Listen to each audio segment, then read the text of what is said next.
पहले जैसी कर सकता हूँ। मैं अभी होश से बाहर हूँ, कुछ ऐसी वैसी कर सकता हूँ। तू मांग मोहब्बत पहले जैसी, मैं पहले जैसी कर सकता हूँ। पहले जैसी दीवानगी है, पहले जैसा जुनून चढ़ा है। नशे से आंखें लाल नहीं हैं, मेरी आंखों में खून चढ़ा है। घंटों तेरे घर के बाहर धूप में काला हो सकता हूँ। बाप तेरा फिर खा सकता है, फिर एक निवाला हो सकता हूँ। गम सहने की आदत है माँ को, थोड़ा और सह लेगी। बाप बिना तो रहती ही है, बेटे बिन भी रह लेगी। भाई इसमें पानी नहीं है, नहीं वो वाला भी आएगा। इतनी अपनी ज़िंदगी को ले लिया होता, कुछ अच्छा कर लिए होते। दोस्तों,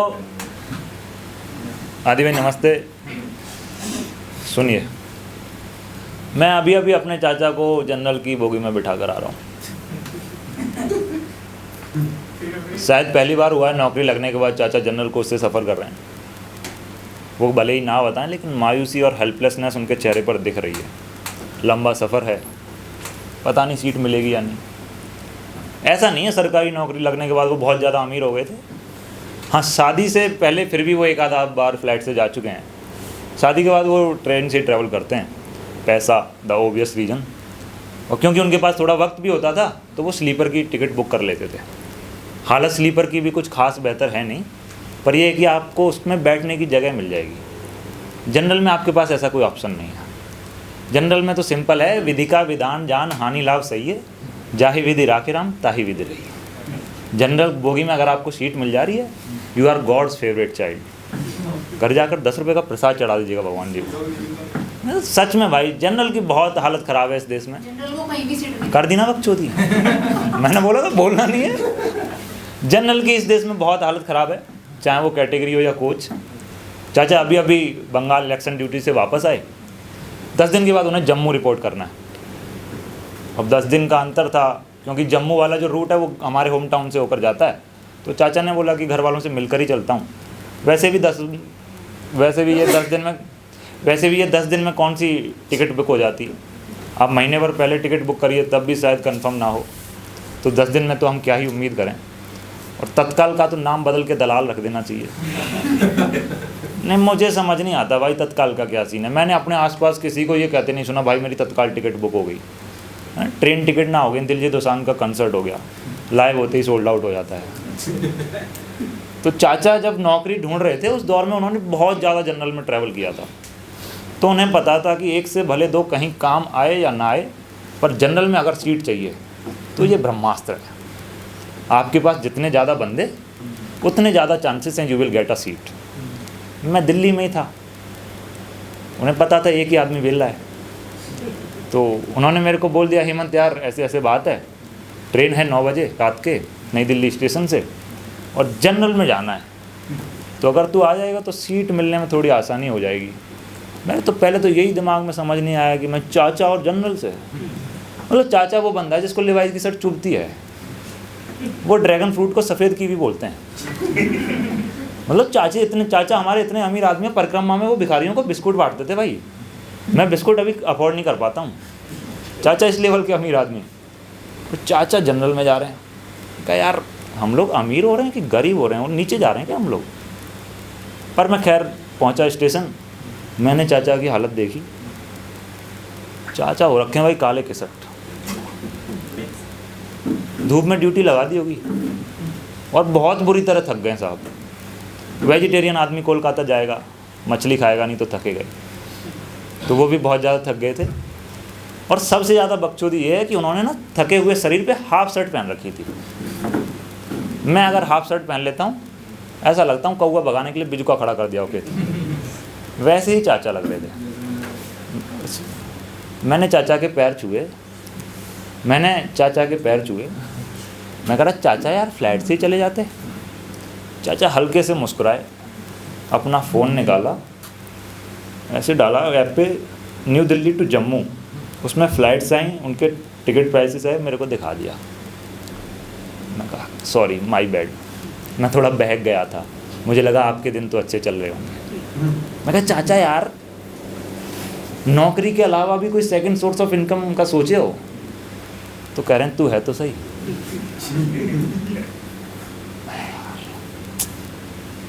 तो गलत सीन है। मैं कहा हमको मालूम है जन्नत की हकीकत, पर दिल के खुश रखने को चाचा ये ख्याल अच्छा है। मैं चाचा ये सब बातें छोड़िए, सीट का जुगाड़ करते हैं। तो कह रहे सीट बाद में कर लें, पहले कुछ खा पी लेते हैं। गर्मी बहुत ज़्यादा थी साहब, दिल्ली की गर्मी आपको पता ही है, बहुत ही ज़्यादा। मैं चाचा खाते नहीं है, कुछ पीने का देख लेते हैं। तो हम एक गए, वहाँ स्टेशन पे एक कियोस्क था, उधर गए, देखा कॉफ़ी 170 रुपये की, चाय 150 रुपये की। पहला थॉट मेरे दिमाग में वही आया जो आप सब लोगों के आया है, बस क्योंकि चाचा थे तो मैं बोल नहीं पाया। मैं कहा भाई रशियन के दूध की बना रहा है क्या? मैंने चाचा के बोला, मैंने चाचा जी बस आप फ्लाइट की टिकट नहीं ले पाए, बाकी पूरे मजे एयरपोर्ट वाले मिल रहे हैं आपको यहाँ पे। वो तो रेलवे मिनिस्ट्री ने 14 रुपये की कर रखी है रेल नीर की बोतल, नहीं तो ये भी 140 की मिल रही होती। फिर हम लोगों ने 40 रुपये वाली कोक ली, वो हम 2 लोगों से मिलकर ख़त्म नहीं हुई। Not a great fan of the drinks. Coke लेके हम लोग आ गए स्टेशन पे। मैं 2024 के लास्ट में SSB देने गया था गांधीनगर। उसमें मेरे जो इंटरव्यूइंग ऑफिसर थे उन्होंने मेरे से एक सवाल किया, Gaur how do you use your height, तुम अपनी हाइट का इस्तेमाल कैसे करते हो? तो मैंने बड़ा क्लीशे सा आंसर दे दिया कि अगर मम्मी पापा को कहीं ऊंची रखी चीज़ वो उतरवानी होती है या टाँट से कुछ सामान उतरवाना होता है तो वो मुझे बुला लेते हैं। मुझे पता था बड़ा बकवास आंसर है। I knew at this moment I fucked up. तो रिकमेंड तो नहीं हुआ मैं, पर वो सवाल मेरे साथ रह गया, Gaur how do you use your height. तो मैं तब से उस सवाल के जवाब ढूंढ रहा हूँ, how do I use my height. जो सबसे पहला जवाब मिला वो मिला मुझे भगवान के दरबार में। जब भी बांके बिहारी जी का मिलने का मन होता है तो वो मुझे और भाई को बुला लेते हैं, और मैं और भाई दोनों ही 6 फुट के आसपास हैं। तो जैसे ही हम उस कॉरिडोर या कैंपस में एंटर करते हैं भगवान से डायरेक्ट आई कांटेक्ट होता है। बिचौलिए की ज़रूरत ही नहीं पड़ती, मालिक से सीधे फेस पे बात करता है। बकचोदी नहीं, मालिक से सीधे फेस पे बात करता हूँ मैं, ठीक है। दूसरा ये है कि एवरेज हाइट ठीक ठाक कम रह जाती है, तो सांस लेने में दिक्कत नहीं होती, कितनी भी भीड़ हो, सफोकेशन नहीं होती। 2 तरीके हो गए। तीसरा मुझे पता चला जब मैं काशी जा रहा था। मैं पिछले 6-7 सालों से जब भी जनरल में कोच में चढ़ता हूँ तो यही सोचता हूँ कि ये वाला आखिरी होगा, this is the last time travelling in this general coach. अगली बार आऊँगा तो कुछ उखाड़ लिया होगा, कुछ 4 पैसे आ गए होंगे, I wouldn't have to deal with this set again, ये सब दोबारा झेलना नहीं पड़ेगा। पर इंसानों ने भगवान को यूं ही नहीं पत्थर का बनाया है, वो थोड़े से पत्थर के होते भी हैं। आप श्री राम भले ही ना हो, लेकिन आपको राम के लेवल की तपस्या जरूर करनी पड़ेगी, तभी जाकर पत्थरों की शिलाएं पिघलती हैं, चाहे फिर वो अहिल्या माता हो या नरसिंह भगवान। भगवान ना एक डिक्टेटर है, वो कंप्लीट ऑब्लिट्रेशन में बिलीव करता है, संपूर्ण विनाश हर उस चीज़ का जो उसको तुम्हारे अंदर खटकती है। वो नहीं सुनता किसी की, वो उसे किसी की परमिशन नहीं चाहिए। वो आपको तब तक तरासेगा जब तक आप उस काबिल ना बन जाओ जिस काम के लिए आपको उसने धरती पर भेजा है। उससे पहले आप लाख नाक रगड़ो, लाख कहीं दरों पे जाकर माथा फोड़ो, लाख गिड़गिड़ाओ, वो किसी की नहीं सुनने वाला। आपको तपस्या करनी ही पड़ेगी, तपना ही पड़ेगा, आपको डेली वहाँ जाना पड़ेगा, डेली शो करना ही पड़ेगा, इतना ज़्यादा माथा पीटना पड़ेगा कि मरना हो तो मैं मरूं श्री राधे के द्वार, कभी तो लाडली पूछेगी कौन पड़े दरबार। भगवान इस उम्मीद पे बैठे रहते हैं। बट अभी जिस मूड में हूँ, मैं इस मूड में हमेशा नहीं रहता भाई, कभी कभी मैं भी हताश फील करता हूँ। मैं कहा कितना तपस्या करवाएंगे, क्या करवाना चाह रहे हैं मेरे से। फिर कुछ लोग आते हैं, वो सहानुभूति देते हैं कि भाई हो जाएगा, बस थोड़ा वक्त लगेगा। मैं कहा वक्त लगेगा, अब और कितना वक्त लगेगा।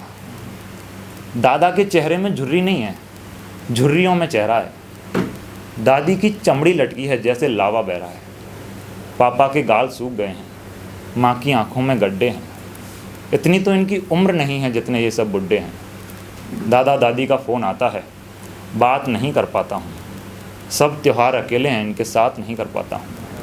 और मुझे पता है एक दिन होगा, होगा कौन नहीं आएगा, पर ये डर है एक दिन होगा इनका फ़ोन नहीं आएगा। सारी दुनिया नाम जपेगी, सब एक झलक को तरसेंगे, और हम खड़े याद में उनकी देख फलक को तरसेंगे। दिन जाता है यही सोचकर, मेहनत करता हूँ रातों में, जीते जी दादा को बोल सकूँ दादा नाम दिया सही हाथों में।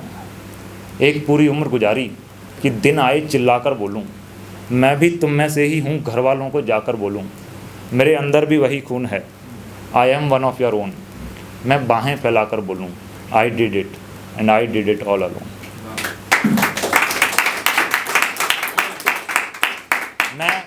मैं ये बात बोलना चाह रहा हूँ पर मैं बोल नहीं पा रहा हूँ। पर ये है कि साहब 6-7 साल से जनरल में इतना ट्रैवल कर लिया ना, मुझे टिप्स एंड ट्रिक्स उंगलियों पे याद हो गई हैं। अब मैं जनरल कास्ट का होके जनरल बोगी में सीट पे बैठ के जाता हूँ, अपना ऑरा साहब +999, मुझे सब पता है कि कहाँ से क्या सीन है। तीसरा वाला जवाब मिला जब मैं काशी जा रहा था, बहुत ज़्यादा, अभी बिहार वाले रूट की हम बात ही कर रहे थे, अता भीड़ रहती है उस रूट पे। मैं गया, ट्रेन लग चुकी है, इधर गेट है बोगी का और इधर गेट है, दोनों पे मैं इधर उधर घूम रहा हूँ, मैं कहीं से तो घुसा लें ये लोग, जगह ही नहीं मिल रही। मेरी नज़र गई साहब इमरजेंसी विंडो पे। आप लोगों को ये ट्राई नहीं करना है, ठीक है, अनटिल अनलेस आप घर में 2-3 भाई हैं फिर कर सकते हैं। मेरी नज़र गई इमरजेंसी विंडो पे। इमरजेंसी विंडो का मैं बताता हूँ साहब, एवरेज हाइट का बंदा उसको 3 स्टेप लगते हैं उसको अंदर जाने में। पहले आप ग्राउंड पे पोजीशन लेंगे, दूसरा जंप करेंगे, विंडो पे बैठेंगे, तीसरे में आप कोच के अंदर। मैंने साहब पैर उठाया और मैं कोच के अंदर, और मैं देख रहा हूँ मेरे सामने सीट ही सीट है। मैं कहा गॉड्स वेरी फेवरेट चाइल्ड। मैं स्लीपर बर्थ पे जाके लेट गया हूँ। मैंने कहा God that's how I use your height. इस तरीके से मैं अपनी हाइट यूज करता हूँ। तो मैं अब ये समझ आ गया मेरे को कि ये ऐसे ट्रिक्स होती हैं, तो ठीक है। अब मैं और चाचा खड़े हुए हैं। तो बेसिक ऑब्जर्वेशन है भैया कि ट्रेन नई दिल्ली से बन के जाने वाली है, तो ओबियसली अभी वो खाली है, आधे घंटे पहले लगेगी। ट्रेन इधर से आ रही है, इधर इंजन है, जनरल के कोच इधर भी हैं और जनरल के कोच लास्ट में भी होते हैं। तो अगर मैं यहाँ पे खड़ा होता हूँ, तो यहाँ जो लोग होंगे और एक भी गेट खुला रह गया तो ये भी चढ़ जाएंगे और यहाँ तक पहुँचते पहुँचते ये भी चढ़ेंगे, तो डबल मार हो जाएगी। Basic observation. फिर मैंने क्या किया, मैंने चाचा पीछे चलते हैं, पीछे कम भीड़ होगी। हम गए, इतनी ज़्यादा भीड़, मैं कहा मोदी जी फिर किसी मालगाड़ी को लाल झंडा दिखाने आ गए क्या।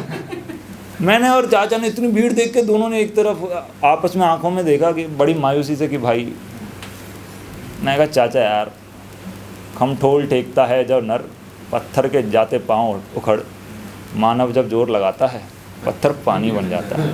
अगर कौन सा पहली बार है, लड़ते ही तो आ रहे हैं, देख लेंगे। साहब ट्रेन आई,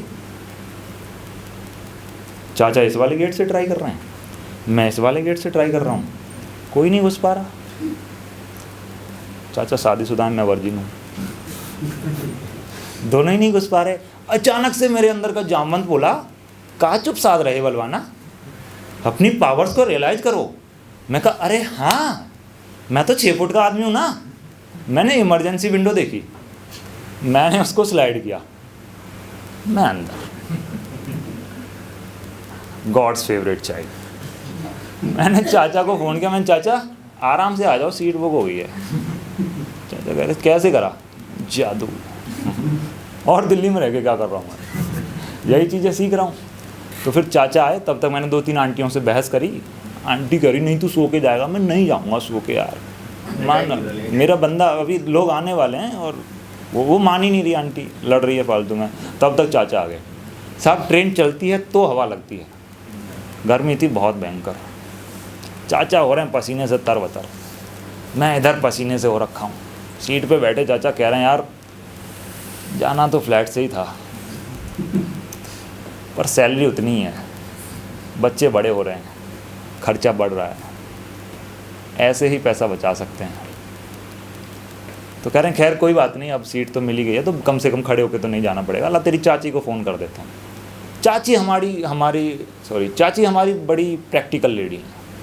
चाचा ने फ़ोन मिलाया, चाची का कॉलर ट्यून है, सखी सैया तो खूब ही कमा तू है, महंगाई डायन खाए जा तू है। तो सर यही है मिडिल क्लास का कि महंगाई डायन खाए जा रही है। That's all from my side, thank you very much.